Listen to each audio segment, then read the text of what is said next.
What's up, you guys? Void here, coming back as y'all with another Commander deck tech video. This time we're going to do a request for one of my newest patrons here, Zane G. He requested that I do a chaotic deck tech for Jhoira of the Gitu. She's 3 mana and is at colors for a 2/2 legendary human wizard with an activated ability of 2 generic mana to exile a non-land card from your hand and put 4 time counters on it, and then it gains suspend. You're likely not going to put this on a card that already has suspend, but basically what we want to do with this deck is just embrace the chaos. He wanted me to make a pure chaotic build, which I think is pretty easy to do with blue and red. Both of these colors absolutely just love changing the board state, putting effects out there that take control of creatures, give control to other players, change the effects of spells, stuff like that. It's all in these colors, and that is mainly what we want to focus on here. Now, as far as the lands go, nothing super special. I do have a Desolate Lighthouse. That way we can pretty much just loot. It is 3 mana and tapping it, but it's still worth it at times. We have Gaia Reach Sanitarium so that each player can draw a card and then discard a card. And then we have a Homeward Path for some of the fun interactions with the deck. Sometimes the board state can get out of hand, and it's just better if we can just have every single player gain control of the creatures that they own, all for the tap to activate, no other costs. I think that's pretty good. We have about 10 artifacts, and we have some pretty good ones here.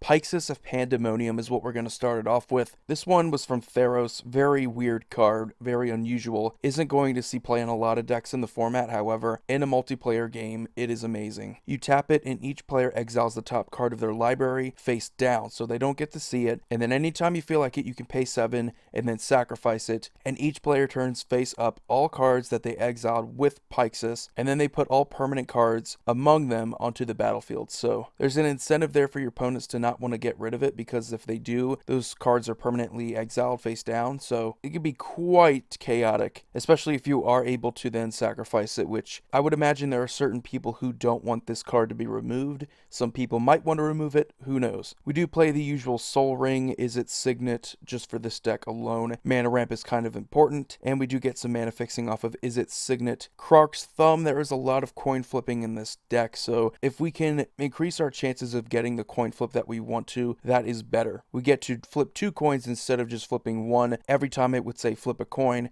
and we get to ignore one of those coin flips. We have Boom Pile. Here's the first one we have to look at here. Flip a coin. If you win the flip, you destroy all non-land permanents. So it's like a better Nevinyrral's Disc if we have a Krark's Thumb out there, because chances are we're going to win at least one flip. Teferi's Puzzle Box, one of the most chaotic cards in the entire game, to be honest. Each player has to put the cards from his or her hand on the bottom of their library in any order, and then they draw that many cards. It's pretty cool. Basically, everyone's getting a new hand. Each draw step, they have to say goodbye to what they had before, so they really have to be strategic about what they want to put on the board. Thran Dynamo taps for 3 colorless, so good consistency. Time Sifter. This one is pretty chaotic, and it might take a while for this video, just because every single card, it seems, has a huge wall of text. At the beginning of each player's upkeep, they get to remove the top card of their library from the game. The player who has the highest converted mana cost among those cards, they take an extra turn after that one. So this is each player's upkeep, so it can get pretty chaotic. This is including the extra turn upkeeps as well. And if there is a tie among those players, then it's just between those two until they reveal the highest card. So it can get quite out of hand. We do have a lot of high CMC cards in here, just because Jhoira makes it easy for us to suspend them and then get them later. Knowledge Pool, this one is just as chaotic. Each player is going to exile the top 3 cards of their library, and instead of just casting the spells that you want to, you can then exile that spell, but they also get to cast another card that was exiled with Knowledge Pool, and they get to do that without paying its converted mana cost. So you have a lot of options here. In a multiplayer game, it should be pretty big as far as the number of cards you can cast goes. This card is just out of hand crazy, because every single card that's getting exiled with it becomes part of the Knowledge Pool, and then you get to choose another card,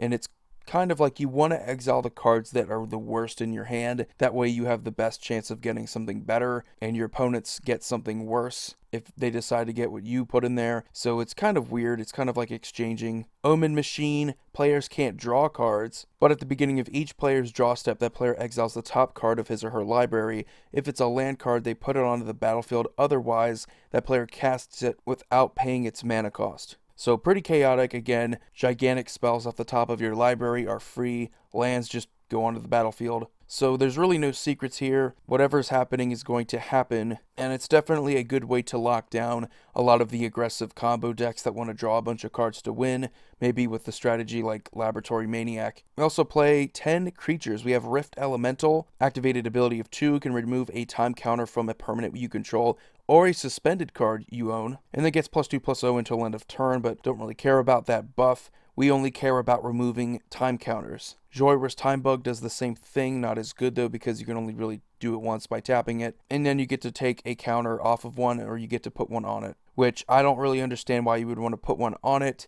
maybe to save some time, maybe you don't want to cast it as soon as you can. That would be the only reasoning behind that. Fate Spinner's pretty chaotic. I've mentioned this card a bunch of times before. Each opponent has to choose between their draw step, their main phase, or their combat phase, and then they have to skip each instance of the chosen step or phase this turn. So if they want to attack us, they have to skip either their main phase or their draw phase, which means that they're either going to give up drawing cards or casting more spells in order to attack us. If they don't want to attack us, which is usually the easiest one to skip, because players would much rather stay in the game by drawing cards and playing spells. So I think it's a great way to force our opponents into doing something they don't want to do. Jace's Archivist is basically Windfall on an activated ability, which in chaotic decks, Wheel of Fortune, Windfall effects are pretty decent, forcing our opponents to dump their hands. Drawing a whole bunch of cards dependent on who has the most cards in their hand is always nice for the group. Mog Assassin is awesome, another coin flip card. We have to flip a coin on the activated ability. If we win the flip,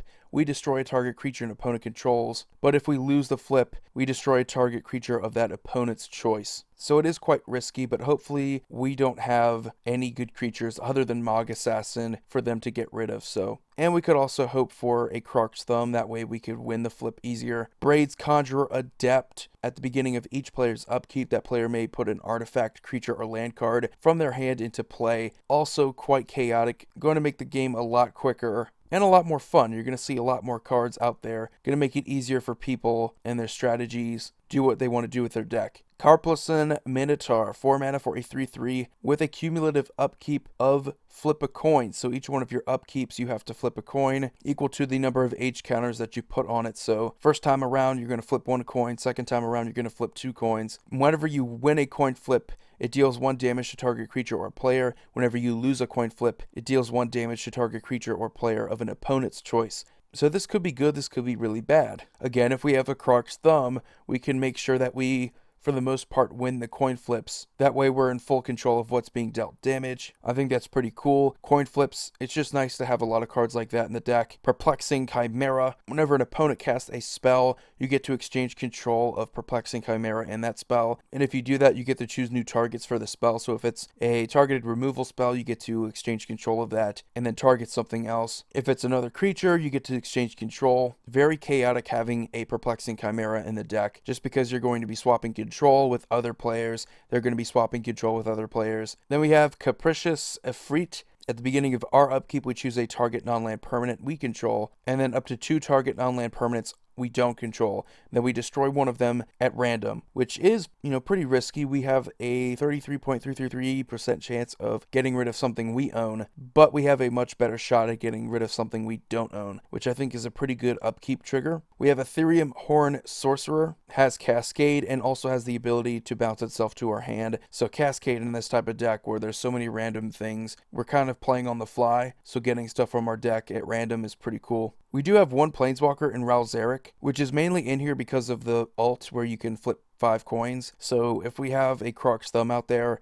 we can then flip 10 coins and then have a much better shot at taking extra turns, which is just nice. But the plus is awesome. The minus is a little bit worse, but it's there. All around, I think is a pretty good option for this type of deck. A little bit more political. And we have 17 enchantments. We have Paradox Haze, going to give us an extra upkeep, which this is what we want to do on ourselves. The main reason why we want to do that is because we have a lot of suspend cards and a lot of ways to suspend our cards with Jhoira. So getting an extra upkeep is nice for a lot of other cards too. But mainly for this deck, we get an extra upkeep. So we get an extra beginning of that upkeep, which means we're going to get all those triggers all over again, get our stuff sooner. Pretty cool card. Playing our Chaos. Maybe not the upkeep we want, but we flip a coin. If we lose the flip, we have to sacrifice it, which again, Krark's Thumb is going to make this card better. Whenever a player plays a spell, they flip a coin, and if they lose the flip, we counter that spell. So it does work for our stuff too, but again, Krark's Thumb, going to make it to where it's easier for us to get our stuff off and easier to keep planar chaos around. So it's another random card, another chaotic card as well. Rhystic Study,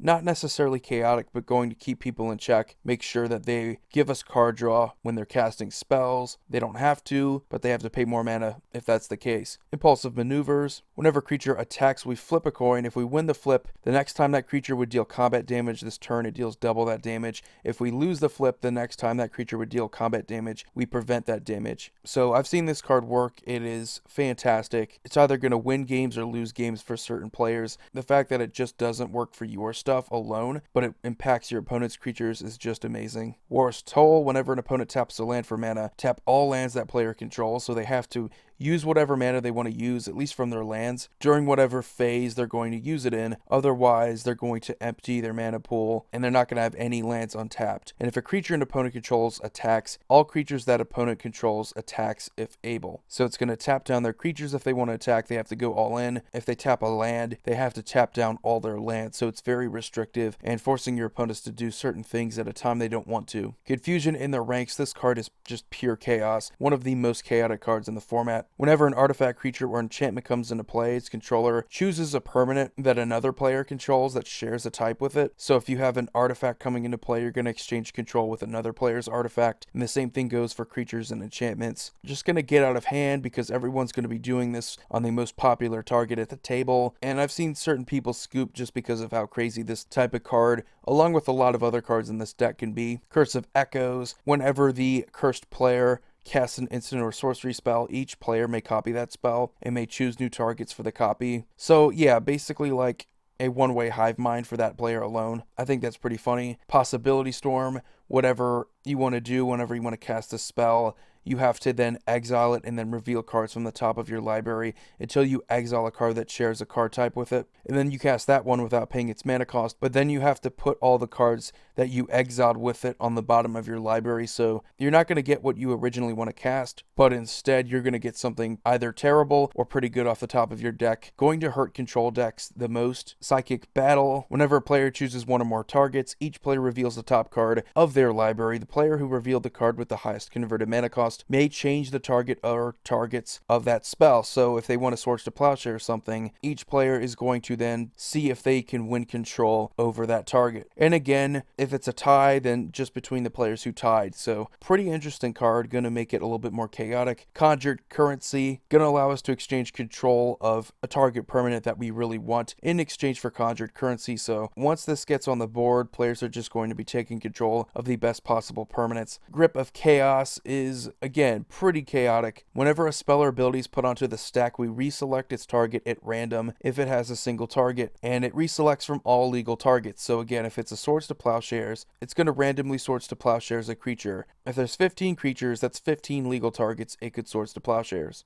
We have Hive Mind. Whenever a player casts an instant or sorcery spell, each other player copies that spell, and then each of those players can choose new targets for that copy, which is absolutely ridiculous in this type of deck where there are so many shuffle effects, so many mass board wipe effects that can just get out of hand pretty quickly. One of the more chaotic cards in the deck. Risky Move. At the beginning of each player's upkeep, that player gains control of Risky Move. When you gain control of Risky Move from another player, you choose a creature you control and an opponent. You flip a coin. If you lose the flip, that opponent gains control of that creature. If they only have one creature, then they have to give it up if they lose that flip. So it's going to force them to give up their worst possible creature. Most of the time, that's what it's going to be. But this happens for each player during each player's upkeep. So again, another coin flip effect that we don't want to lose. Tide of War. Whenever one or more creatures blocks, we flip a coin. If we win the flip, the defending player sacrifices all blocking creatures. If we lose the flip, the attacking player sacrifices all of those blocked creatures. So there's an incentive for the player to block the creatures, because there is a chance that the player who's attacking, that we lose that flip and then they have to sacrifice all of their creatures. But if we do have yet again a Krark's Thumb out there, it's going to make it easier for the attacking player. Wild Evocation, kind of like another Braid's Conjurer Adept. At the beginning of each player's upkeep, they reveal a card at random from their hand. If it's a land card, that player puts it onto the battlefield. Otherwise, the player casts it without paying its mana cost if able to. So kind of like the get stuff for free card of the deck. Pretty funny. Eye of the Storm, yet another another chaotic blue card. Whenever a player plays an instant or sorcery card, we remove it from the game, and then that player copies each instant or sorcery card removed from the game with Eye of the Storm. For each copy, that player may play the copy without paying its mana cost. So every single instant and sorcery is just going to be exiled with this, and then you get to play each instant and sorcery. So how many you can get is just incredible to think of. All these chaotic instants and sorceries that we haven't even gotten to yet are going to make the game absolutely unbearable, and that is to a fault what this deck is going to do, make people feel so stressed out with all these different interactions. And then we have Mind's Dilation. Whenever an opponent casts his or her first spell each turn, that player exiles a top card of their library. If it's non-land card, we get to cast it without paying its mana cost, so not really super chaotic, but it is going to help us out a bit. And then we have 16 sorceries. We have Wheel of Fate, the suspended Wheel of Fortune. Nothing super special, but we do have suspend interactions, so why not? Fiery Gambit, another coin flip card. We flip a coin until we lose a flip or choose to stop flipping. So if we lose a flip, it has no effect, and that's usually the first time we do it. If we lose the flip, the first coin flip, it has no effect. If we win one or more flips, it deals 3 damage to target creature. If we win 2 or more flips, it deals 6 damage to each opponent. And if we win 3 or more flips, we draw 9 cards and untap all lands we control. Again, with Krark's Thumb, this is going to be almost guaranteed to get you something. Not always. You could just flip and fail the first 2 times. But yet again, another one of those cards that it's cool to take a chance with. Game of Chaos. We flip a coin, and then target opponent calls heads or tails while the coin is in the air. The loser of the flip loses 1 life. The winner of the flip gains 1 life and may choose to repeat the process. If we do have a Krark's Thumb out there, we can then flip twice to guarantee that we can at least win and gain some sort of life off of our opponents. If we do win, we get to double the stakes. We get to do it again, and it's going to get out of hand. We definitely want a Krark's Thumb with the Game of Chaos, so we could eventually knock one player out of the game. Stitch in Time, basically a time warp for 3 mana if we win the flip, so it is kind of weird, but yet again, like all other coin flip effects in this deck, it's better with a Krark's Thumb. Disrupt Decorum,